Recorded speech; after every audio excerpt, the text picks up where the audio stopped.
আমরা আজ ফটোশপে দেখব কিভাবে ব্যাকগ্রাউন্ড রিমুভ করা যায়।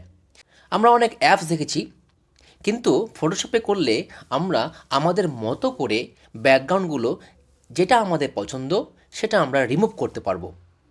তাহলে দেরি না করে দেখা যাক। তার জন্যে আমাদের প্রথমে ছবি নিতে হবে। এই ছবিটি আমি নিলাম। আমি ব্যাকগ্রাউন্ড আনলক করব। এরপর আমি যাব সিলেক্ট অপশনে। এখান থেকে আমি যাব কালার রেঞ্জে। কালার রেঞ্জের যে আইড্রপার টুলগুলি রয়েছে আমি এটা সিলেক্ট করে ব্যাকগ্রাউন্ডে যে ছবিটি রয়েছে সেই ছবিটির উপরে আমি ক্লিক করব। তারপরে আমি আইড্রপার প্লাস যে স্যাম্পলটি রয়েছে সেটাতে ক্লিক করে উপরের পার্টটি হোয়াইট এবং নিচের পার্টটি ব্ল্যাক অপশনে নিয়ে আসব।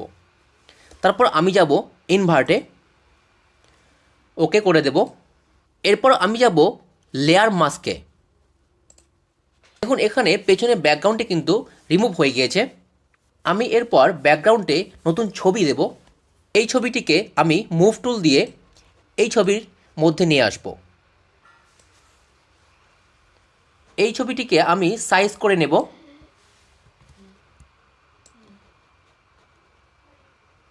এরপরে প্রথম লেয়ারটিকে উপরের লেয়ারে অপশনে নিয়ে যাব। এই হচ্ছে ব্যাকগ্রাউন্ড ডিলিট করে আমি নতুন একটি ব্যাকগ্রাউন্ড নিলাম।